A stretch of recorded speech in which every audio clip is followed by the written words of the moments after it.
Good evening বন্ধুরা, শুভ দুপুর। তোমরা সবাই কেমন আছো? আমার ভালোবাসা নিও, ভালো থেকো তোমরা সবাই। এই দেখো, আজকে আমাদের মোটুকে স্নান করানো হচ্ছে। প্রথমে জল দিয়ে শাওয়ার দিয়ে প্রথমে গাটা ভালো করে ভিজিয়ে নিয়ে তারপরে এখন শ্যাম্পু দিয়ে ভালো করে মাখিয়ে রেখে দেবে।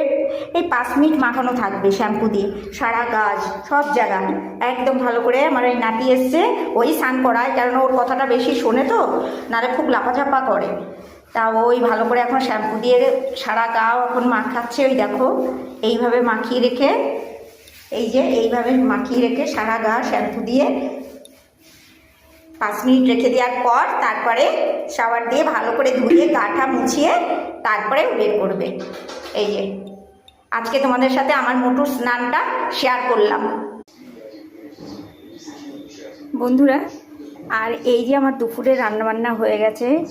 তুমি প্রথমে পেঁপে দিয়ে চিংড়ি মাছ করেছি, আর কচু শাক করেছি, ইলিশ মাছের মাথা দিয়ে, চিংড়ি মাছ দিয়ে, আর শিঙি মাছ কাঁচকলা আলু দিয়ে ঝোল করেছি, আর একটু সয়াবিনের তরকারি করেছি, এটা রাতের জন্য।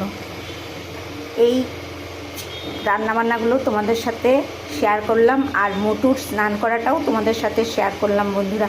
তোমাদের যদি ভালো লাগে পাশে থেকো, লাইক করো, ফলো করো বন্ধুরা, ভালো থেকো।